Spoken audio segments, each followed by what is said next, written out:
होता है, पहले आप इसके शब्द को देखिए। हमने कहा कि न्यूक्लियोफाइल क्या होता है, इसका वर्ड है वो खुद ही तो बता रहा है। वर्ड ये बता रहा है कि न्यूक्लियोफाइल वो होते हैं जो कि न्यूक्लियस की तरफ अट्रैक्ट होते हैं। अट्रैक्ट टुवर्ड्स कहाँ होता है, न्यूक्लियस की तरफ होता है। न्यूक्लियस का मतलब क्या हुआ, जो पॉजिटिव चार्ज की तरफ अट्रैक्ट होते हैं उसे हम कहते हैं न्यूक्लियोफाइल। फाइल मतलब होता है फिलिक होता है, फिलिक का मतलब होता है अट्रैक्शन होता है। आप सभी जानते हैं किसी भी एटम के अंदर सेंटर में क्या होता है, सेंटर में एक न्यूक्लियस होता है जिसमें प्रोटॉन और न्यूट्रॉन होते हैं। प्रोटॉन के कारण न्यूक्लियस पॉजिटिवली चार्ज होता है और बाहर की ओर इन सेल्स में क्या रहते हैं, इलेक्ट्रॉन्स रहते हैं, यह आपने पढ़ा हुआ है। तो कोई भी एंटाइटी या हम कह दें केमिकल एंटाइटी जो कि न्यूक्लियस से अट्रैक्ट हो रही है, अब न्यूक्लियस से अट्रैक्ट हो रही है इसका अर्थ क्या हुआ, पॉजिटिव चार्ज की तरफ अट्रैक्ट हो रही है। इसका मतलब वो खुद कैसा है, निगेटिवली चार्ज है। हमने कहा न्यूक्लियोफाइल है जो अट्रैक्ट टुवर्ड द न्यूक्लियस या पॉजिटिवली चार्ज है। तो यहाँ पर मैं दोबारा आपको एक बार और लिख देता हूँ, छोटी छोटे बातें हैं। हमने कहा अट्रैक्ट हो रहा है, किससे हो रहा है, हमने कहा जो पॉजिटिव चार्ज की तरफ अट्रैक्ट होते हैं उसे हम बोलते हैं न्यूक्लियोफाइल।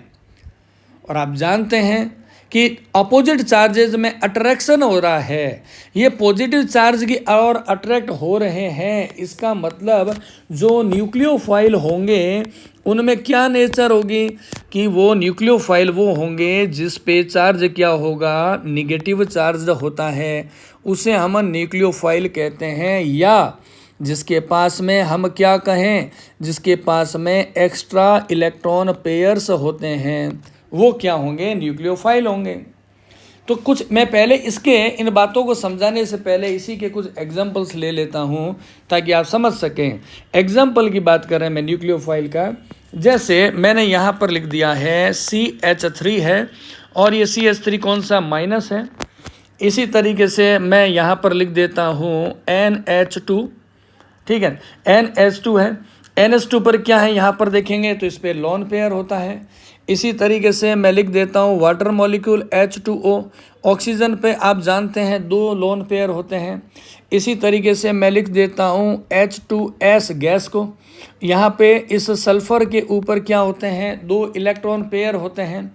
इसी प्रकार से मैं लिख देता हूँ OH और माइनस को, ये नेगेटिवली चार्ज है। सिमिलरली मैं अगर बात करूं तो बेंजीन के हम बात कर रहे हैं, फिनॉल की बात कर लेता हूं, ये हो गया बेंजीन, यहाँ पर हो गया OH, ऑक्सीजन के ऊपर यहाँ पर क्या है, लोन पेयर है, तो ये भी क्या होगा, हम कहेंगे न्यूक्लियोफाइल होगा। ऐसे बहुत सारे न्यूक्लियोफाइल हो सकते हैं, आपको कंफ्यूज नहीं होना है। मैंने कहा ये है NH3 है, यहाँ पर क्या हुआ, यहाँ पर एक लोन पेयर हो गया। मैंने कहा H और F बना हुआ है, यहाँ फ्लोरीन है, फ्लोरीन पर क्या है, इलेक्ट्रॉन्स हैं इनके पास में। सिमिलरली अगर मैं बात कर लेता हूँ कुछ और एग्जांपल, अगर फिनॉल में से हाइड्रोजन है वो रिमूव हो गया है, अब इस ऑक्सीजन के पास में लोन पेयर कितने आ गए, 3 आ गए। यानी कि हम कहें कि कोई भी वो केमिकल एंटाइटी जिस पर या तो हो नेगेटिवली चार्ज, जैसे मैंने यहाँ पर बताया OH पे नेगेटिव चार्ज है, यहाँ पर CH3 माइनस में नेगेटिव चार्ज है। अगर वो खुद नेगेटिवली चार्ज है तो किसकी तरफ अट्रैक्ट होगा, वो अट्रैक्ट होगा पॉजिटिव चार्ज की तरफ होगा। और पॉजिटिव चार्ज कहाँ होता है, न्यूक्लियस में, इसलिए उसको न्यूक्लियोफाइल बोलते हैं। और अगर किसी के पास नेगेटिव चार्ज तो नहीं है लेकिन उसके ऊपर क्या है, उसके ऊपर है हम कहेंगे इलेक्ट्रॉन्स है, इलेक्ट्रॉन्स की डेंसिटी क्या है, जिनके ऊपर इलेक्ट्रॉन की डेंसिटी ज़्यादा होगी वो भी क्या करेंगे, जिनकी इलेक्ट्रॉन डेंसिटी ज़्यादा होगी वो भी कहाँ अट्रैक्ट होंगे, तो हम कहेंगे न्यूक्लियस की तरफ अट्रैक्ट होते हैं। ऐसे ये सारी जो एंटाइटीज जो स्ट्रक्चर्स है इसको हम क्या बोलेंगे, इसे हम बोलते हैं न्यूक्लियोफाइल बोलते हैं। तो डेफिनेशन और कारण के साथ में समझ में आना चाहिए। So we can say the nucleophile is a chemical species that donate an electron pair to an electrophile to form a bond. Similarly, I again want to say all the molecules or ion with a free electrons pairs, okay, all the molecules or the ions which has the one pair of the free electrons or at least one pi bond act as a nucleophile. These are the nature of any nucleophile. Okay, I have already explained. The nucleophile donate electrons, hence called the Lewis base. आपको हमेशा ध्यान रखना है, अगर आपको exam में पूछ ले what is the difference between Lewis base और द एसिड, तो यहाँ पे मैं एक बार और लिख देता हूँ, आप कॉपी में आराम से नोट कर लीजिएगा। लेविस बेस कौन से होते हैं, जो कि हम कह दें कि 1 इलेक्ट्रॉन पेयर को क्या करते हैं, इलेक्ट्रॉन पेयर को डोनेट करते हैं, डोनेट करने वाले वो होते हैं। सिमिलरली अगर मैं इसके अपोजिट में लिख देता हूँ, हम कह दें कि लेविस, हम एसिड किसको कहेंगे, लेविस एसिड हम किसको कहेंगे, जो कि 1 इलेक्ट्रॉन पेयर को क्या करते हैं, रिसीव कर लेते हैं, या हम कह दें एक्सेप्ट करते हैं, उसको हम बोलते हैं लेवाइस एसिड कहते हैं। यहाँ पर ये संबंध है। The nucleophile attack on the electrophile centre of the substrate and the nucleophile take part in the nucleophilic substitution reaction. अभी हम बात कर रहे हैं न्यूक्लियोफाइल क्या है। न्यूक्लियोफाइल्स आर, हमने कहा एनायंस होते हैं, हमने क्या कहा, पॉइंट्स को ध्यान रखें। न्यूक्लियोफाइल को मैं शॉर्ट में NU लिख देता हूँ। ये क्या होते हैं, ये हमने कहा एनायंस होते हैं, एनायंस होते हैं, यानी कि हमने क्या कहा, ये नेगेटिव चार्ज्ड पार्टिकल्स होते हैं, नेगेटिव चार्ज्ड मॉलिक्यूल्स होते हैं। जस्ट लाइक अगर मैं यहाँ पर एग्जांपल लिख देता हूँ, Cl- क्लोराइड आयन है और ए compound with A lone pair just like the NH, just like the NH3, तो ये ऐसे हो तो हम उसको क्या बोलेंगे, हम कहेंगे न्यूक्लियोफाइल बोलते हैं। यहाँ पे मैं एक वर्ड लिख रहा हूँ, आप समझिएगा, एम्बियंट। यहाँ पर मैं लिखता हूँ एम्बियंट, एम्बियंट न्यूक्लियोफाइल। आप देखिए केमिस्ट्री को समझो तो थोड़े जल्दबाजी नहीं करना है, आप रिलैक्स में समझेंगे तो मैं आपको बेहतर तरीके से क्लियर कर पाऊंगा एम्बियंट न्यूक्लियोफाइल क्या होता है, ठीक है ना। एम्बी जो वर्ड है इसका मतलब होता है ड्यूल, हो कहते हैं ड्यूल बोलते हैं ना। एम्बियंट का मतलब क्या होता है, हम कहते हैं ड्यूल, ये ड्यूल न्यूक्लियोफाइल है। ड्यूल न्यूक्लियोफाइल मैं क्यों कहता हूँ, इसको आप एग्जाम्पल से समझना है। जैसे मैं आपको यहाँ पर एक एग्जाम्पल लेकर रहा हूँ, वो एग्जाम्पल है SC और N है। SCN, इसको हम क्या बोलते हैं, SCN को हम कहते हैं थायोसाइनेट कहते हैं, इसको बोलते हैं थायोसाइनेट। अब थायोसाइनेट की क्या नेचर है, मैं वो पहले आपको समझाता हूँ, फिर सब चीज़ें बाद में आती रहेगी। यहाँ पर मैं लिख देता हूँ, इसका सल्फर हो गया है, डबल बॉन्ड के साथ जुड़ गया है कार्बन है, और उसके बाद में यहाँ पर जुड़ा हुआ है नाइट्रोजन है, और इस नाइट्रोजन पर क्या है, एक लोन पेयर है। अब क्या होगा, यहाँ पर देखिए ये नाइट्रोजन है, ये अपना लोन पेयर यहाँ पर दे देगा, उससे क्या होगा, यहाँ पर जो बॉन्ड है वो टूट जाएगा, इस बॉन्ड के दोनों इलेक्ट्रॉन चले जाएंगे सल्फर के ऊपर। ऐसी कंडीशन में ये कैसा बन गया है, आप ये देखो यहाँ पर इसकी स्ट्रक्चर में क्या बदलाव हो गया है, ये देखिए नाइट्रोजन का लोन पेयर आ गया कार्बन नाइट्रोजन के बीच में, तो डबल बॉन्ड किस में कन्वर्ट हो गया है, ट्रिपल बॉन्ड में हो गया। और कार्बन और सल्फर के बीच के 2 बॉन्ड थे, एक बॉन्ड टूट गया, दोनों इलेक्ट्रॉन कहाँ चले गए हैं, वो दोनों इलेक्ट्रॉन चले गए सल्फर पे, तो सल्फर पर आ गया नेगेटिवली चार्ज। अब ये क्या होगा, अगेन रिपीटेड होगा, कैसे होगा, अगेन ये अपना इलेक्ट्रॉन दे देगा इस बॉन्ड को, तो सल्फर क्या हो जाएगा, डबल बॉन्डेड हो जाएगा, और ये अगेन क्या देगा, इलेक्ट्रॉन पेयर दे देगा नाइट्रोजन को। यानी ये हम ये कहते हैं कि ये दोनों ही स्ट्रक्चर एक दूसरे में इंटर कन्वर्टिबल होती है, आपस में रेजोनेंस को शो करती है। तो आपने क्या देखा इसमें विशेष नेचर, हमने कहा कि जब ये कैसी अवस्था में, जब ये है SC डबल बॉन्ड और N और नाइट्रोजन पर है लोन पेयर, तो लोन पेयर होने पर हमने कहा ये क्या है, न्यूक्लियोफाइल है, तो ये अटैक कहाँ से करेगा, इस नाइट्रोजन की साइड से क्या करेगा, ये करता है न्यूक्लियोफिलिक अटैक करता है, ऐसी इसकी नेचर है। और ये नेचर क्यों है, रटने की बात है नहीं, क्योंकि नाइट्रोजन के ऊपर लोन पेयर है, तो न्यूक्लियोफिलिक अटैक कहाँ करेगा, नाइट्रोजन की साइड से। लेकिन जैसे ही मैं इसकी अपोजिट साइड में जाता हूँ, ये दूसरी जो मैंने स्ट्रक्चर बनाई है जहाँ SC ट्रिपल बॉन्ड N है, यहाँ पर क्या है, सल्फर के ऊपर क्या है, नेगेटिवली चार्ज है। ऐसी कंडीशन में वह न्यूक्लियोफिलिक अटैक किधर से करेगा, सल्फर की साइड से न्यूक्लियोफिलिक अटैक करेगा। न्यूक्लियोफिलिक अटैक है वह कहाँ से करेगा, ऐसी कंडीशन में ये करेगा सल्फर की तरफ से। तो हमने क्या कहा कि ये जो SC और N है, ये कहाँ कहाँ से अटैक कर सकता है, सल्फर की तरफ से भी अटैक कर सकता है, नाइट्रोजन की तरफ अटैक कर सकता है, दोनों तरफ से कर सकता है अटैक। इसलिए हम इसको क्या नाम देते हैं, इसको हम नाम देते हैं एम्बियंट न्यूक्लियोफाइल कहते हैं, एम्बिएंट न्यूक्लियोफाइल कहते हैं। सारी चीज़ों को बिना किसी जल्दबाजी के समझते जाएंगे, कन्फर्म कह रहा हूँ, टॉपिक आपको समझ में आएगा। अभी इसी बात को, एम्बिएंट न्यूक्लियोफाइल की बात को एक एग्जाम्पल के द्वारा हम समझते हैं नेक्स्ट स्लाइड के अंदर। अब इसी बात को हम क्या करेंगे, एग्जाम्पल की सहायता से समझते हैं। यहाँ पर देखिए मैं क्या लिख रहा हूँ, ये है SC और N है, ये है SCN आ गया है, और इसकी मैं रिएक्शन किससे करवा रहा हूँ, आप देखिए CH3, यहाँ पर मैं लिख देता हूँ CH2, और यहाँ पर हो गया X आप जानते हैं क्या होता है, हैलाइड होता है। तो अगर X को क्लेरिफाई नहीं करूँ तो मैं ये लिख सकता हूँ, ये कौन सा मॉलिक्यूल है, इथाइल हैलाइड है। अगर X के जगह पर क्या हो सकते हैं, X की पोजीशन पे फ्लोरीन हो सकता है, क्लोरीन हो सकता है, ब्रोमीन हो सकता है, आयोडीन हो सकता है।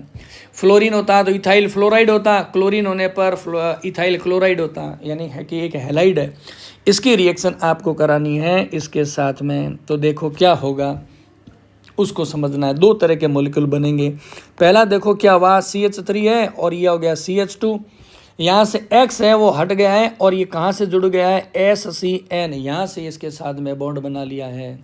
दूसरा क्या हो रहा है साथ में, यहाँ पर मैं प्लस लगा देता हूँ। दूसरी कंडीशन ये आ रही है कि CH3 है और यहाँ पर हो गया CH2 है, और उसके बाद में ये क्या जुड़ गया, NCS बन गया है। अब यहाँ पर आप क्या देख रहे हैं, विशेष बात कि एक तरफ तो ये साइनाइड सल्फर की तरफ से अटैक कर रहा है, दूसरे में क्या कर रहा है, नाइट्रोजन की तरफ से अटैक कर रहा है। अटैकिंग साइट है वो ये जो SCN है, इसकी अटैकिंग साइड क्या डबल है, सल्फर की तरफ से भी न्यूक्लियोफिलिक अटैक कर सकता है, नाइट्रोजन की तरफ से भी डबल अटैक कर सकता है। तो आपके सामने रिएक्शन से दो तरह के मॉलिक्यूल बने। पहला मॉलिक्यूल है, इसका नाम देखिए हम क्या लिखते हैं, हम लिखेंगे एल्किल थायोसाइनेट, एल्किल थायोसाइनेट बोलते हैं। यहाँ पर एल्किल में कौन सा है, हमने कहा इथाइल है, तो हमने नाम इसका क्या रख दिया, इथाइल थायोसाइनेट बोलते हैं। ये सारे नोट्स आपके साथ साथ में बनते हुए जा रहे हैं। थायोसाइनेट है, और तो दूसरे वाला क्या बन गया है, दूसरे मॉलिक्यूल का नाम हो गया है इथाइल, यहाँ पर हम लिखेंगे आइसोथायोसाइनेट, आइसोथायोसाइनेट बोलते हैं। ये दो तरह के मॉलिक्यूल से यहाँ पर बनते हैं। प्रोडक्ट है दो तरह का बना है, एम्बिएंट के साथ में रिएक्शन कराते हैं तो ऐसा होता है।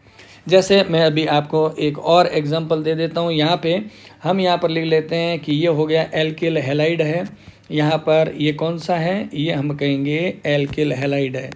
आपको सिलेबस धीरे धीरे करेंगे लेकिन चीज़ों को बेहतर तरीके से समझ में आना चाहिए। यहाँ पर हो गया, ये क्या है, साइनाइड का आयन है, यहाँ मैं इसका नाम लिख देता हूँ, ये क्या है, साइनाइड का आयन है। ये दोनों जब रिएक्शन करेंगे तो हम देखते हैं रिजल्ट क्या आ रहा है। पहला रिजल्ट बनेगा RC ट्रिपल बॉन्ड N बनेगा, दूसरा रिजल्ट में क्या बना, RN ट्रिपल बॉन्ड C बनेगा। नाइट्रोजन पे पॉजिटिव चार्ज होगा, कार्बन पे क्या आ जाएगा, नेगेटिव चार्ज हो जाएगा। ठीक है, तो इसका नाम हमने क्या लिखा, इसको हम ये बोल सकते हैं, IUPAC में मैंने बताया था एल्किल नाइट्राइल, इसको हम क्या लिखते हैं, एल्किल नाइट्राइल लिखते हैं, ये वाला। और ये दूसरे वाला है, ये क्या बन गया है, ये बन गया है एल्किल आइसोनाइट्राइल, एल्किल आइसोनाइट्राइल हो गया है। ये देखिए आप इस एग्जांपल से आप आराम से समझ गए होंगे। ठीक है, अभी हम शुरू करने वाले हैं। ये जो न्यूक्लियोफाइल होता है, इसकी जो न्यूक्लियोफिलिक नेचर होती है उसको हम बोलते हैं न्यूक्लियोफिलिसिटी बोलते हैं कि जो न्यूक्लियोफाइल है इसकी नेचर है उसको हम बोलते हैं न्यूक्लियोफिलिसिटी बोलते हैं। ये न्यूक्लियोफिलिसिटी क्या चीज़ है उसको हम समझते हैं, है ना। न्यूक्लियोफिलिसिटी यानी कि कहीं कैपेसिटी, कितनी स्ट्रेंथ है, ये सरल भाषा में लिखना ज़्यादा सही रहेगा। आप सिंपल चीज़ों से समझिएगा। हम ये कह दें स्ट्रेंथ, या मैं ये कह दूं, हम कह दे सकते हैं पावर ऑफ ए न्यूक्लियोफाइल।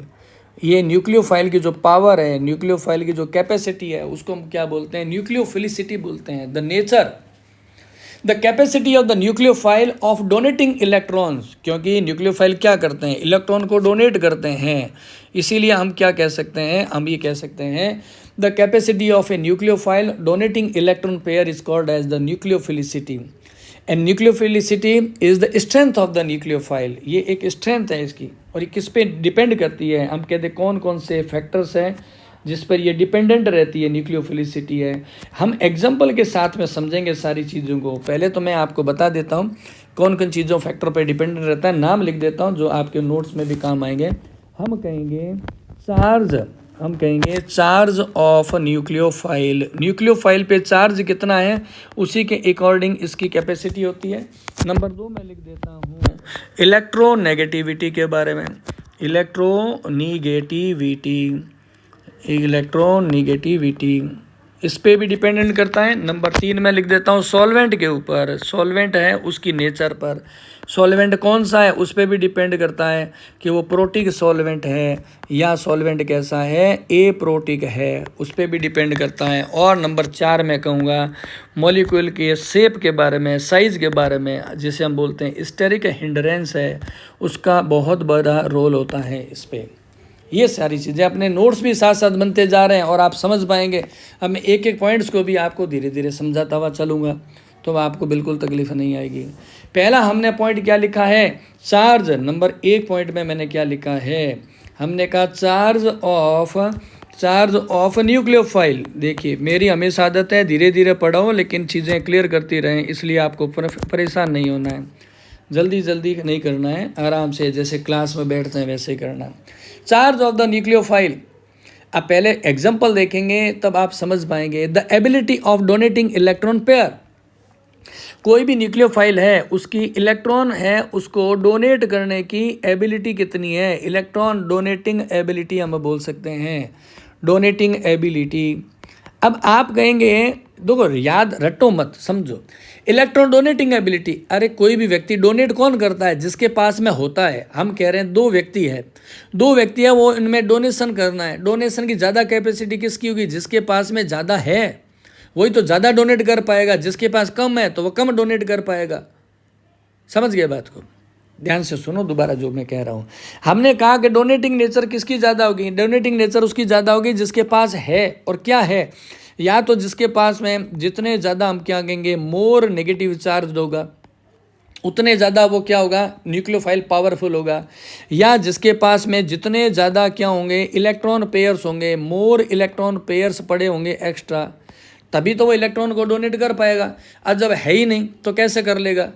तो मैं आपको 2 एग्जांपल बताता हूँ, एग्जांपल में आपको एक ही बार में सारी चीज़ें वो समझ में आ जाएगी, परेशान होना ही नहीं है, न ज़्यादा रटने की ज़रूरत है। यहाँ पर मैं लिखता हूँ देखो HO, यहाँ पर जो ऑक्सीजन है इसके ऊपर है 3 लोन पेयर है, इसलिए इस पर आ गया नेगेटिव चार्ज। और यहाँ पर मैं इसके साइड में लिख देता हूँ H2O, यहाँ पर ऑक्सीजन पे लोन पेयर कितने हैं, 2 है इलेक्ट्रॉन पेयर। तो यहाँ पर देखो मैं फिर लिख देता हूँ, हर चीज़ को लिख दूंगा इससे कंफ्यूज नहीं होना। लोन पेयर की बात करता हूँ तो इसके ऑक्सीजन के पास में 3 है, जबकि H2O है इसके पास में कितने लोन पेयर है, 2 है। तो ज़्यादा किसके पास है, OH के पास में है, OH के पास ज़्यादा लोन पेयर है, तो बड़ा न्यूक्लियोफाइल कौन सा होगा, ये मैंने लगा दिया। OH इज क्या होगा, OH आयन है वो क्या है, मोर न्यूक्लियोफाइल है, ये मोर न्यूक्लियोफाइल है, ज़्यादा पावरफुल न्यूक्लियोफाइल है तभी तो, ऑक्सीजन के पास तो 2 ही है। सिमिलरली मैं एक और एग्जांपल आपको देखता हूँ, आप खुद ही बता देंगे, इसमें कुछ ज़्यादा रॉकेट साइंस थोड़ी है। हमने कहा यहाँ पर मैं लिख देता हूँ NH2 और नाइट्रोजन के ऊपर है 2 लोन पेयर है, और यहाँ पर मैं लिख देता हूँ NH और 3, यहाँ पर नाइट्रोजन के पास में क्या है 1 लोन पेयर है।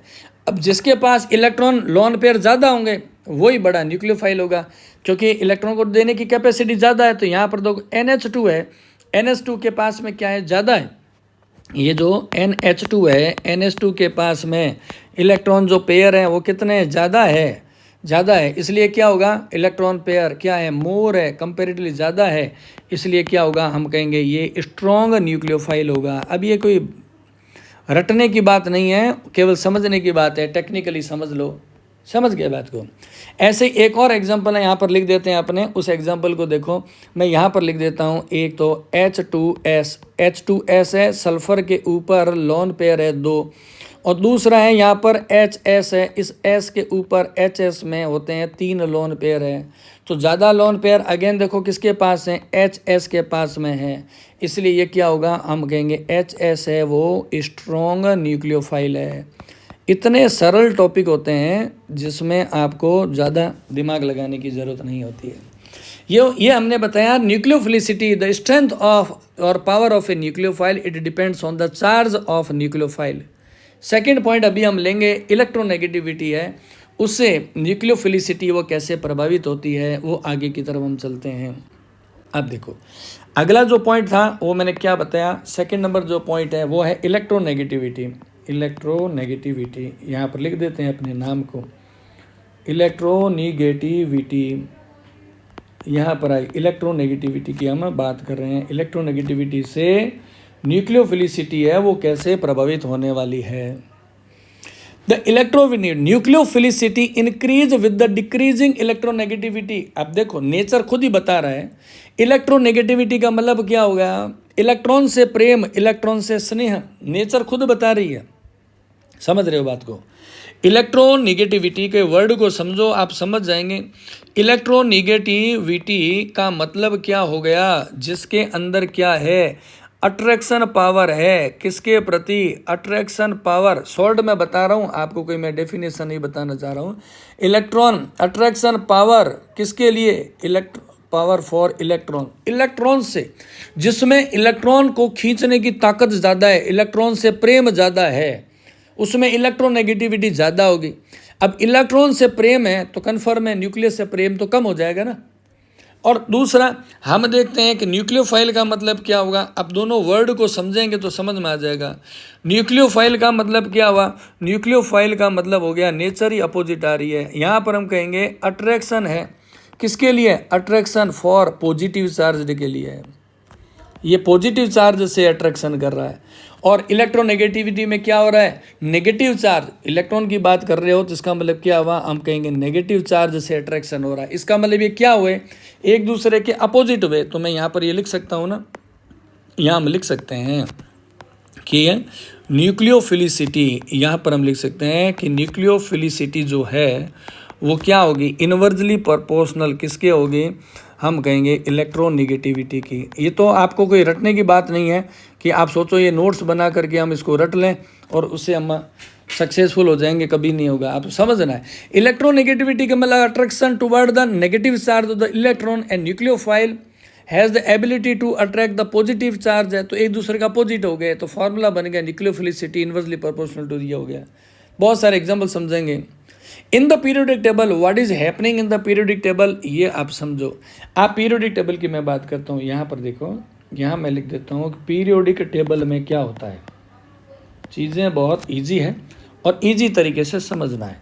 पीरियोडिक टेबल में क्या होगा, जब हम लेफ्ट से राइट की ओर जाते हैं तो क्या होता है, तो यहाँ पर इलेक्ट्रो जो निगेटिविटी होती है, इलेक्ट्रोनेगेटिविटी क्या हो जाती है, इंक्रीज होती है, इंक्रीज होती है। बिल्कुल सही बात है। और जैसे हम पीरियोडिक टेबल में ऊपर से नीचे की ओर आते हैं तो इलेक्ट्रॉन निगेटिविटी क्या होती है, इलेक्ट्रोनेगेटिविटी वो हो जाती है, डिक्रीज होती है, डिक्रीज होती है। अब आप ये मत कहना कि ये भी हमें नहीं पता तो फिर भी छोटा सा बता देता हूँ। जैसे पीरियोडिक टेबल में ऊपर से नीचे आते हैं तो न्यूक्लियस के बाहर क्या होते हैं, नंबर ऑफ सेल्स है वो बढ़ते जाते हैं। नंबर ऑफ सेल्स बढ़ेंगे तो आउटर मोस्ट इलेक्ट्रॉन है उसकी, आप देख रहे हैं न्यूक्लियस से डिस्टेंस बढ़ जाती है, इसलिए इस इलेक्ट्रॉन के बाहर निकलने के चांस ज़्यादा है। इनमें इलेक्ट्रॉन के प्रति अट्रैक्शन है, आउटर मोस्ट सेल के प्रति डिक्रीज होता जा रहा है। इसकी हम ज़्यादा डिटेल में चर्चा नहीं करेंगे।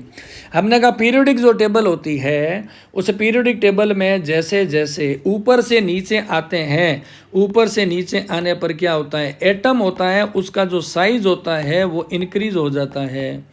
एटम का साइज जब इंक्रीज होगा तो इलेक्ट्रोनेगेटिविटी EN क्या होगी, माइनस, यानी कि घट गई है, डिक्रीजिंग हो गई है।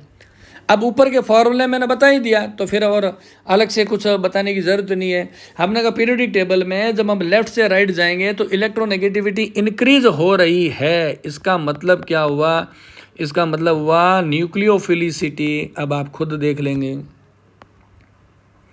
अब आप खुद देख लेंगे कि न्यूक्लियोफिलिसिटी के साथ में क्या हो रहा है, न्यूक्लियोफिलिसिटी हो जाएगी, डिक्रीज हो जाएगी। ये तो अपोजिट है, तो बात समझ में आ ही रही है। जैसे हमने कहा कि पीरियोडिक टेबल ऊपर से नीचे आएंगे, इलेक्ट्रोनेगेटिविटी डिक्रीज हो रही है, तो हमने क्या कहा, तो ऐसी कंडीशन में क्या होगा, न्यूक्लियोफिलिसिटी, ये क्या होगी, न्यूक्लियोफिलिसिटी है वो इंक्रीज हो जाएगी। ये आ गया। अब यहाँ पर हमें समझना है, in the periodic table when we comes from top to the bottom electronegativity decrease, hence nucleophilicity क्या होगी, इंक्रीज हो जाएगी। और लेफ्ट टू राइट जाना, अब इसको एग्जाम्पल से समझोगे तब आप ज़्यादा ईजी रहेगा। अब एग्जाम्पल से समझते हैं। देखो मैं यहाँ पे आपके सामने 4 चीज़ें बना रहा हूँ, अब आप देखिएगा। यहाँ पर मैं लिख देता हूँ पहले फ्लोरीन, फ्लोरीन के बाद मैं लिख देता हूँ मैं OH, ठीक है ना। OH कौन सा है, OH को हम कहते हैं माइनस कह रहा हूँ, जिसके ऊपर क्या होंगे लोन पेयर कितने होते हैं, 3 होते हैं। उसके बाद में मैं यहाँ पर लिख देता हूँ आपके सामने NH2, NH2 में नाइट्रोजन के ऊपर लोन पेयर कितने होते हैं, 2 होते हैं। फिर मैं यहाँ पर लिख देता हूँ आपके सामने CH3, और CH3 पर क्या है, ये 1 माइनस है। ये हमारे पास में 4 चीज़ें आ गई हैं। अब हमें ये चेक करना है कि इसमें न्यूक्लियोफिलिसिटी का सीन क्या हो रहा है, न्यूक्लियोफिलिसिटी है वो कैसे प्रभावित हो रही है। अब आप देखो यहाँ पे बेसिकली मैंने कहा एटम्स कौन कौन से हैं, ठीक है ना, एटम्स कौन कौन से आ रहे हैं। तो आप देखो पीरियोडिक टेबल की मैं सीक्वेंस में पहले चल जाता हूँ, क्योंकि यहाँ पे मैंने इसको तो लिखा है रिवर्स ऑर्डर में लिख दिया ना। अभी देखो मैं बताता हूँ पीरियोडिक टेबल में क्या होगा, पहले मैं बता देता हूँ आपको। पीरियोडिक टेबल में क्या है, हम देखते हैं कार्बन, नाइट्रोजन, ऑक्सीजन और फ्लोरीन इस सीक्वेंस में होते हैं। Carbon, nitrogen, oxygen, fluorine. Carbon का एटॉमिक नंबर 6, नाइट्रोजन का 7, ऑक्सीजन का 8, फ्लोरीन का कितना होते हैं, 9 होते हैं। लेफ्ट से राइट जाएंगे तो आपने कहा इलेक्ट्रोनेगेटिविटी क्या हो रही है, इनकी इलेक्ट्रोनेगेटिविटी अप हो रही है, यानी इंक्रीज हो रही है। फ्लोरीन की इलेक्ट्रोनेगेटिविटी ज़्यादा है ऑक्सीजन से, फ्लोरीन की इलेक्ट्रोनेगेटिविटी ज़्यादा है ऑक्सीजन से, फ्लोरीन की इलेक्ट्रोनेगेटिविटी ज़्यादा, सबसे ज़्यादा इन चारों में सबसे ज़्यादा। तो इसकी क्या होगा, न्यूक्लियोफिलिसिटी क्या होगी, सबसे कम होगी। समझ गए बात को। इन चारों की बात करता हूं तो कार्बन है, इसकी इलेक्ट्रोनेगेटिविटी कम है, तो इसकी न्यूक्लियोफिलिसिटी क्या होगी, सबसे ज़्यादा। ऑक्सीजन, नाइट्रोजन की बात करेंगे, ऑक्सीजन की इलेक्ट्रोनेगेटिविटी ज़्यादा है, तो यहाँ पर क्या होगा, न्यूक्लियोफिलिसिटी इसकी क्या होगी, कम होगी। तो ऐसे जब कभी भी एग्ज़ाम के अंदर पूछ लिया जाए तो आपको करना क्या है, आपको फोकस करना है कि इलेक्ट्रोनेगेटिविटी क्या है और उसकी पीरियोडिसिटी क्या है, उसी से आप बता पाएंगे। एक और आपने जैसे हम मान लेते हैं, यहाँ पर लिख देता हूँ मैं, जैसे के लिए हमने ले लिया NH3 नाइट्रोजन पर है, 1 लोन पेयर है। फिर मैंने लिखा H2O पर आ गए, ऑक्सीजन के ऊपर कितने हैं, 2 लोन पेयर है। फिर मैंने लिखा HF में आ गए, और यहाँ पर क्या होते हैं, ये हो गया कंडीशन। तो अब आप देखेंगे नाइट्रोजन, ऑक्सीजन, फ्लोरीन, अभी मैंने बताया नाइट्रोजन, ऑक्सीजन, फ्लोरीन सबसे कम इलेक्ट्रोनेगेटिविटी। यहाँ पे नाइट्रोजन को देखो, इसमें आप ऑक्सीजन को देखो, और इसमें फ्लोरीन को देखो, ठीक है ना। तो NH3 होता है, यह मोर न्यूक्लियोफाइल होगा, इनके कंपैरिजन में HF है सबसे कम न्यूक्लियोफाइल होगा। ये सेकंड इंपॉर्टेंट पॉइंट था। On the basis of electronegativity how can we compare the nucleophilicity of the chemical molecules और द आयंस। समझना ही तो, और करना क्या है, टेक्निकली समझोगे तो टॉपिक बहुत इजी हो जाएगा। नेक्स्ट देखिए, तीसरा पॉइंट जो हमने बताया था कौन सा था, हमने कहा सॉल्वेंट की नेचर। देखो अब सॉल्वेंट की मैं बात करता हूँ, चीज़ों को टेक्निकली और सिंप्लीफाइड समझनी है। एक बार एग्जांपल के लिए मान लेते हैं कि हमारा जो मीडियम है वो कैसा है, एसिडिक मीडियम है। एसिडिक मीडियम का मतलब क्या हुआ, उस मीडियम में किसकी बहुतायत है, हमने कहा H+ आयन की होती है बहुतायत है। एक ऐसा मीडियम है जिसमें H+ आयन की क्या बहुतायत है। और ये सॉल्वेंट कैसा हो गया है, सॉल्यूशन कैसा हो गया है, हमने कहा ये पोलर सॉल्वेंट है। और इस पोलर सॉल्वेंट में क्या H+ आयंस है, H+ को हम क्या बोलते हैं, प्रोटॉन बोलते हैं, इसलिए इसको क्या कहेंगे, हम कहेंगे पोलर प्रोटिक सॉल्वेंट बोलते हैं ऐसी कंडीशन में इसको, ठीक है ना। ये एक सॉल्वेंट है, हमने कहा एसिडिक है। एसिडिक का मतलब क्या हुआ कि उसमें क्या है, H+ आयंस है, प्रोटॉन होते हैं, इसको बोलते हैं। और ये पोलर नेचर का है, तुमने कहा पोलर प्रोटिक का, ये पार्ट हो गया यहाँ पे। अब इसका क्या इफेक्ट आएगा वो एक सोचने की बात है। हमारा जो न्यूक्लियोफाइल कैसा है, वो है नेगेटिवली चार्ज है। अभी एक बार इमेजिन करो कि मैं आपको एक एग्जांपल देता हूँ। मैंने कहा ये वाला जो OH है, ये OH है माइनस है, यानी इसके ऊपर पहले 2 लोन पेयर थे, अब कितने हैं, 3 लोन पेयर है। समझ गए बात को। ये क्या है, एक न्यूक्लियोफाइल है। हमें इस न्यूक्लियोफाइल, ये क्या है न्यूक्लियोफाइल, ध्यान से देखना, बहुत अच्छी चीज़ है, समझाने वाला हूँ। ये न्यूक्लियोफाइल कहीं रिएक्शन करना चाहता है और ये न्यूक्लियोफाइल करना चाहता है, एक इलेक्ट्रोफाइल के ऊपर अटैक करना चाहता है। ये पावरफुल है। इसकी पावर किस पे डिपेंड करेगी, मीडियम पर डिपेंड करेगी। मैंने कहा इसको हमने डाल दिया एक ऐसे मीडियम में जो वहाँ पर क्या था, आयनिक फॉर्म में था, एसिडिक मीडियम था। तो ये एसिडिक मीडियम में प्रॉब्लम क्या आएगी, ये हाइड्रोजन जुड़ जाएगा इसके साथ में, तो ये क्या बन जाएगा, वाटर बन जाएगा। अब इसके ऊपर लोन पेयर कितने रह गए, 2 रह गए। पहले कितने थे ऑक्सीजन के ऊपर, पहले यहाँ पे इस कंडीशन में ऑक्सीजन पे लोन पेयर कितने थे, 3 थे, 3 इलेक्ट्रॉन पेयर थे। अब यहाँ पर कितना आ गए, 2 इलेक्ट्रॉन पेयर है। यानी कि इसकी क्या हो गई है, इसकी न्यूक्लियोफिलिसिटी डिक्रीज हो गई है। इसकी हम क्या कहेंगे, न्यूक्लियोफिलिसिटी, इसकी न्यूक्लियोफिलिसिटी है वो क्या हो गई, डिक्रीज हो गई है। यानी कि कोई भी न्यूक्लियोफाइल है उसकी न्यूक्लियोफिलिसिटी है वो सॉल्वेंट पे बहुत ज़्यादा अफेक्टेड होती है, सॉल्वेंट से प्रभावित होती है। समझ गए बात को। इसी बात को तो मैं थोड़ा समझा देता हूँ। The nucleophilicity decrease in the polar protic solvent, यही मैंने आपको बताया है। Any solvent that contains H+ proton is called the protic solvent. I have already explained. The H+ ion the present in the polar protic solvent create a shell around the nucleophile. क्या होगा, यहाँ पर हम मान लेते हैं कि ये एक है न्यूक्लियोफाइल है, ये एक पावरफुल क्या है, न्यूक्लियोफाइल है। ओके, न्यूक्लियोफाइल है। अब क्या होगा कि जब कभी भी इसको पोलर प्रोटिक सॉल्वेंट में डालेंगे जिसमें यानी कि H+ होते हैं, तो ये क्या करेंगे, H+ इस न्यूक्लियोफाइल को चारों तरफ से घेर लेंगे। ठीक है ना, ये क्या करेंगे, इस न्यूक्लियोफाइल को घेर लेंगे, कवर अप कर जाएंगे, यहाँ पे कवर कर जाएंगे। इन्होंने क्या कर दिया है, क्रिएट ए सेल, एक क्या बना दिया, इसके बाहर एक सेल बना दिया है अराउंड द न्यूक्लियोफाइल, इसके बाहर बना दिया है, इससे कमज़ोर पड़ गया nucleophile. Hydrogen plus ion tend to accept the 1 electron pair of the nucleophile.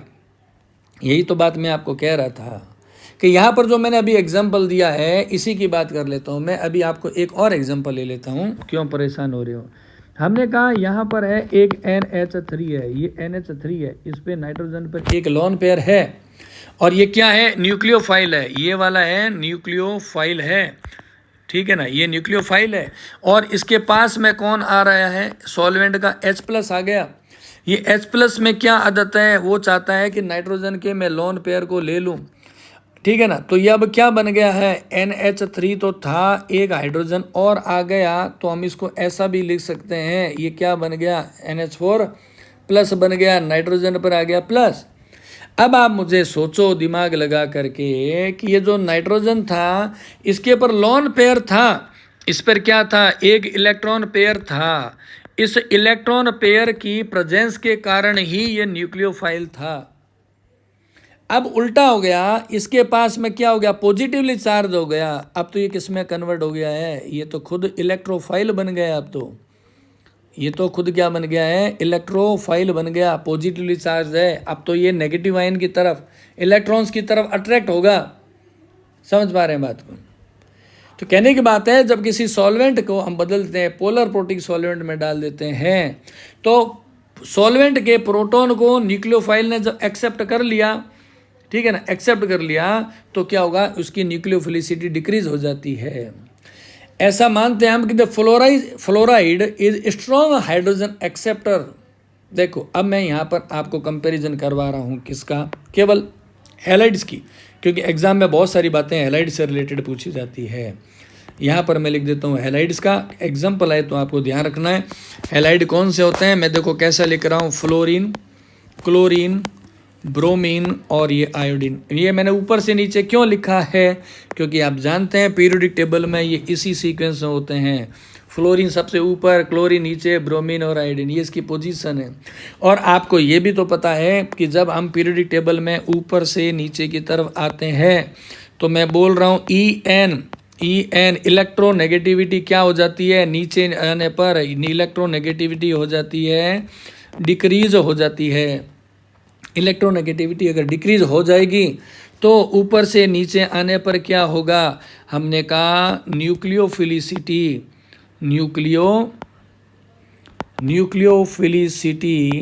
क्या हो जाएगी, न्यूक्लियोफिलिसिटी हो जाएगी, इंक्रीज हो जाएगी इनके अंदर, न्यूक्लियोफिलिसिटी इंक्रीज हो गई। The nucleophilicity of the iodine is the strong, iodine की न्यूक्लियोफिलिसिटी सबसे ज़्यादा हो गई than the fluoride. The iodine is the more free in donating electron pair, क्योंकि इसका साइज क्या होता है, सबसे ज़्यादा होता है इन सभी हेलोजन की। जब मैं बात करता हूँ तो हम बात कर रहे हैं, अभी कुछ और बातों को समझेंगे, ये तो मैंने आपको बता ही दिया है। अब हम बात कर रहे हैं इन पोलर प्रोटिक सॉल्वेंट, हमने कहा न्यूक्लियोफिलिसिटी इंक्रीज, इसी को मैं फ्लोरीन वाले एग्जाम्पल को आगे बढ़ाता हुआ एक बार चल जाता हूँ और आप इसको समझ लें, ताकि यहाँ पर देखो, अगर मैं एग्जाम्पल लेता हूँ आयोडीन का, ठीक है, आयोडीन हो गया, उसके बाद में मैं ले लेता हूँ किसको, ब्रोमीन को, उसके बाद में आ गया हमारे पास में क्लोरीन, और उसके बाद में आ गया है कौन सा, फ्लोरीन आ गया है। सारे ही सारे नेगेटिवली चार्ज है, ये भी फ्लोराइड है, क्लोरीन क्लोराइड है, ब्रोमीन ब्रोमाइड है, और आयोडीन आयोडाइड है। इन सभी पर हम लोन पेयर देखेंगे तो लोन पेयर तो क्या है, सब में बराबर है, सभी के पास में नंबर ऑफ लोन पेयर्स तो कितने हैं, 4। ये lone pair lone pair lone pair lone pair, इसी तरीके से आयोडीन पर भी क्या है, लोन पेयर बराबर है। लेकिन साइज की वजह से मैंने बताया आपको, क्या बताया मैंने, कि आयोडीन होता है वो अच्छा सबसे स्ट्रॉन्ग न्यूक्लियोफाइल है as compare to the bromine, then chlorine and the fluorine. Fluoride is the, हम कहेंगे फ्लोराइड होता है लीस्ट न्यूक्लियोफाइल है as compare to other halides, least nucleophile होता है। अब इसी को आप कंपैरिजन करते रहेंगे तो बहुत सारे आपके सामने एग्जाम्पल निकलते रहेंगे, समझ गए बात को। यहाँ पर देखिए नेक्स्ट और एक एग्जांपल मैं ले लेता हूँ इसको, यहाँ पे ये देखो नीचे लिख देते हैं, अपने पास जगह पड़ी हुई है SEH, यहाँ पे इसके पास में कितने लोन पेयर है, 3 है, ये है नेगेटिवली चार्ज। उसके बाद मैं लिख देता हूँ SH के पास में थायोल ग्रुप है, 3 है, ये भी कैसा है, नेगेटिवली चार्ज। सिमिलरली मैं लिख देता हूँ OH-, इसके पास में क्या है, 3 है। तो यहाँ पर हम देखेंगे कौन मोर है, न्यूक्लियोफाइल है, सबसे स्ट्रॉन्ग वाला ये है, उसके बाद में ये है, क्योंकि वही बात इसमें बात कर रहे हैं, इलेक्ट्रोनेगेटिविटी की बात आ गई, ऑक्सीजन की इलेक्ट्रोनेगेटिविटी S सल्फर से ज़्यादा होती है, ठीक है ना, ऐसे। The capacity of hydrogen bonding is highest at the top of the periodic table. अब देखेंगे आप, the solvent that contains hydrogen bond donors हैं, इनके अंदर भी नेचर अलग होती है। अगले एग्जांपल में मैं चलता हूँ। अब देखो यहाँ पर इंपॉर्टेंट अब क्या ले रहे हैं हम, इन पोलर एप्रोटिक सॉल्वेंट, किस में बात कर रहा हूँ मैं, अब ऐसा सॉल्वेंट जो पोलर तो है लेकिन प्रोटिक नहीं है। अब हम बात कर रहे हैं किसकी, एप्रोटिक सॉल्वेंट की बात कर रहे हैं। पिछला जो एग्जाम्पल था वो किसका था, पोलर और प्रोटिक की बात कर रहे थे। अब ये पोलर है और एप्रोटिक सॉल्वेंट है, इसमें क्या इफेक्ट आएगा, the nucleophilicity decrease going down the periodic table. देखो नेचर लगे, पहले प्रोटिक की बात थी, अब ए प्रोटिक की बात है। ऐसी कंडीशन में क्या होगा, यहाँ पर देखो मैं लिख देता हूँ, the nucleophilicity decrease going down the periodic table. जैसे जैसे हम नीचे की तरफ जाएंगे यहाँ पे, तो न्यूक्लियोफिलिसिटी क्या हो जाएगी, मैं लिख रहा हूँ नेगेटिव, इसका मतलब क्या हो गया, हम क्या कहेंगे, डिक्रीज हो जाती है। पोलर एप्रोटिक सॉल्वेंट की बात चल रही है यहाँ पे। Nucleophile has greater freedom because there is no hydrogen plus ions. समझे बात को, कैसे, हमने कहा देखो अब ऐसी कंडीशन में क्या होगा, दिमाग को दुखाना नहीं है, सॉल्वेंट की नेचर से इफेक्टेड हो रहा है। मैंने पहले ही बताया, जब कभी भी हम बात कर रहे हैं, मैं फिर कह रहा हूँ ध्यान से सीखें, कौन से सॉल्वेंट की बात कर रहा हूँ, मैं कर रहा हूँ एप्रोटिक सॉल्वेंट में। ऐसी कंडीशन में क्या होगा, ये जो फ्लोराइड है वह मोर न्यूक्लियोफाइल होगा as compare to the chloride, then क्या होगा, ब्रोमाइड, और देन होगा आयोडाइड। तो एग्जाम में जब आपको असेंडिंग डिसेंडिंग ऑर्डर में अरेंज करना हो तो ये आपको ध्यान रखने की ज़रूरत है कि हम किस कंडीशन में कर रहे हैं, कौन से सॉल्वेंट की कंडीशन में कर रहे हैं, ठीक है ना। इन पोलर एप्रोटिक है, एब्सेंस ऑफ प्रोटॉन है, ऐसी कंडीशन में हम बात करेंगे, समझ गए। क्योंकि सोलर देखो जब है ही नहीं, इसमें प्रोटॉन अवेलेबल ही नहीं है, तो प्रोटिक सॉल्यूशन में प्रॉब्लम क्या थी कि ये जो HF है, हमारे पहले प्रॉब्लम क्या आ रही थी कि ये जो फ्लोरीन है, फ्लोरीन में H प्लस को अट्रैक्ट करने की ज़्यादा कैपेसिटी थी, समझ गए बात को। और आयोडीन में क्या थी, H प्लस को अट्रैक्ट करने की कैपेसिटी, H प्लस को हम कहेंगे अट्रैक्शन करने की नेचर क्या थी, कम थी। इसमें ज़्यादा थी और इधर क्या थी, कम थी, डिक्रीज हो रहा था। ये क्या हो रहा था, ये नेचर हो रही थी, डिक्रीज हो रही थी। किस में हो रही थी, हम तो बात कर रहा हूँ मैं यहाँ पे प्रोटिक सॉल्यूशन की बात कर रहा हूँ। अगर प्रोटिक सॉल्वेंट होता है तब हमने कहा था कि फ्लोराइड होता है, उसमें H प्लस को अट्रैक्ट करने की ज़्यादा कैपेसिटी थी, इसलिए वो H को एक्सेप्ट कर लेता था, न्यूक्लियोफिलिसिटी घट गई। लेकिन यहाँ पर क्या हो रहा है, यहाँ तो प्रोटॉन है ही नहीं, यहाँ पर क्या है, एब्सेंस है, absence of protons, absence of protons है। तब तो मामला सारा ही अलग हो गया ना, एब्सेंस ऑफ द प्रोटॉन है, इसीलिए हम किसको क्या बोलते हैं, ए प्रोटिक सॉल्वेंट बोल रहे हैं। तो फ्लोराइड है, फिर इसमें क्या हुआ, ये ज़्यादा हो जाएगा। मैंने कहा नेगेटिव चार्ज अगर होगा तो क्या होगा, न्यूक्लियोफाइल होगा, न्यूक्लियोफिलिसिटी ज़्यादा होगी। अब हम यहाँ पर मैं कुछ एग्जांपल बताता हूँ कि पोलर ए प्रोटिक सॉल्वेंट होते कौन से हैं, क्योंकि अदरवाइज आप करेंगे कैसे काम को, एग्जांपल भी तो पता होना चाहिए ना आपको। हमने कहा कुछ एग्जांपल्स यहाँ मैं लिख देता हूँ, पोलर ए प्रोटिका सॉल्वेंट्स, यहाँ पर अपने लिखते हैं एग्जांपल्स को, क्योंकि एग्जांपल्स नहीं पता होगा तो फिर काम हम कैसे कर पाएंगे। ये एग्जांपल की बात करूँ तो मैं पहला लिख देता हूँ एसीटोन, जिसको हम लिखते हैं CH3 C double bond O और CH3। ये जो एसीटोन होता है ये एक सॉल्वेंट के रूप में काम आता है, और ये कैसा होता है, ए प्रोटिक सॉल्वेंट है।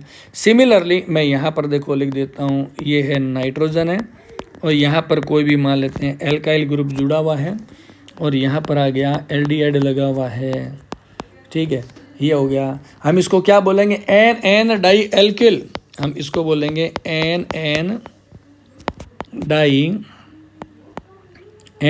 डाई एल्किल फॉर्मेल्डिहाइड, या कहते हैं फॉर्मामाइड कहते हैं इसको कहेंगे फॉर्मामाइड बोलते हैं, ये वाला हो गया। इसी तरीके से एक और मैं एग्जांपल लिख देता हूँ, यहाँ पर देखो एसीटोनाइट्राइल, ठीक है ना, यहाँ पर हो गया C ट्रिपल बॉन्ड N, इसको हम क्या लिखेंगे, इसको हम लिखेंगे एसीटोनाइट्राइल, ये एसीटोनाइट्राइल हो गया।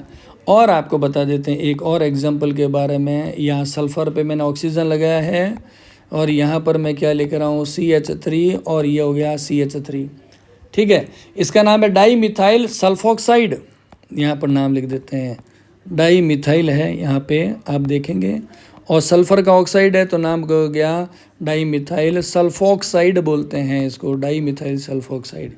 ये कुछ एग्जांपल्स है किसके हैं, पोलर ए प्रोटिक सॉल्वेंट के हैं। तो ऐसी कंडीशन में न्यूक्लियोफिलिसिटी पर क्या इफेक्ट आएगा। अगला पॉइंट आ रहा है steric hindrance, very important point होता है, हिंदी में बोलते हैं इसको त्रिविम बाधा बोलते हैं। त्रिविम बाधा क्या होती है, तो इसको अपने एग्जाम्पल के साथ में समझते हैं, तब आप चीज़ें क्लियर होती रहेगी। देखिए यहाँ पर मैं कुछ एग्जाम्पल ले रहा हूँ। पहला एग्जाम्पल है CH3 और O, ऑक्सीजन के ऊपर है 3 लोन पेयर है, ये है नेगेटिवली चार्ज। उसके बाद में मैं यहाँ पर लिख देता हूँ, यहाँ पर देखें आप, ये मैंने लिख दिया CH3, यहाँ पर भी मैं लिख देता हूँ CH3, और ये हो गया O, ये हो गया ऑक्सीजन हो गया।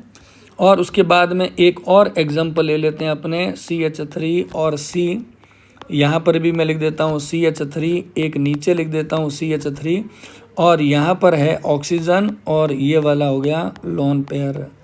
तीनों अवस्थाओं में कंडीशन में आप क्या देख रहे हैं, तीनों कंडीशन में ऑक्सीजन पे क्या है, निगेटिवली चार्ज है, अटैक तो यहीं से करेगा, न्यूक्लियोफिलिक अटैक होगा ऑक्सीजन की तरफ से। ऑक्सीजन के पास में एक लोन पेयर एक्स्ट्रा है, समझ गए बात को।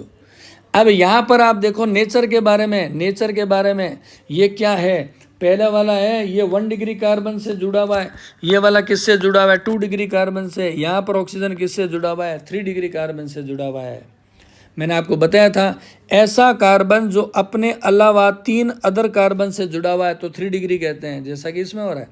2 डिग्री में देखो ऐसा कार्बन है जो कि 2 अदर कार्बन से जुड़ा हुआ है CH3 से, और यहाँ पर आप देखेंगे तो ये वाला जो कार्बन है एक ही कार्बन से जुड़ा है, तो ये 1 डिग्री कार्बन है।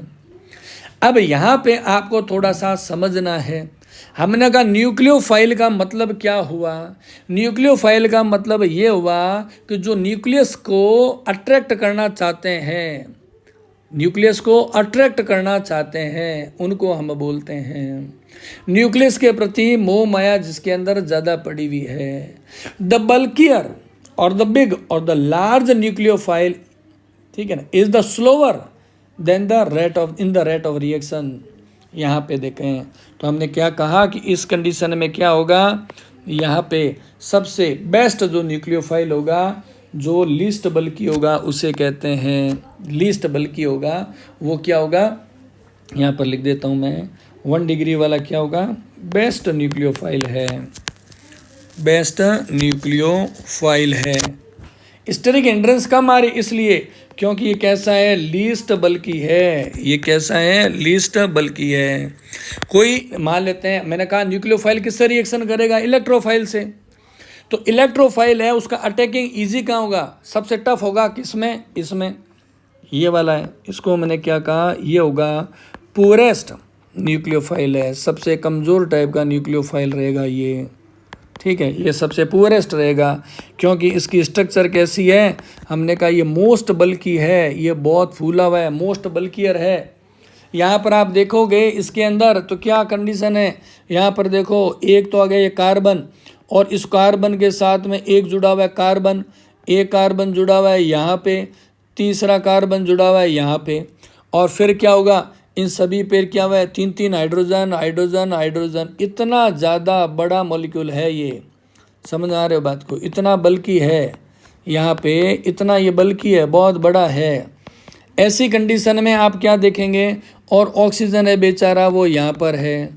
अब यहाँ पे अगर कोई अटैक करने के लिए अगर न्यूक्लियोफाइल आता है, इलेक्ट्रोफाइल अटैक करता है, तो क्या होगा, इस स्ट्रक्चर में से, चूँकि आप पढ़ते हैं कि कार्बन कैसे होता है, कार्बन रहता है टेट्राहेड्रल फॉर्म में रहता है, तो यहाँ पर तो बल्कीनेस है, तो इसको इलेक्ट्रोफाइल को इसके साथ जुड़ने में क्या हो जाएगा, परेशानी होगी due to the steric hindrance.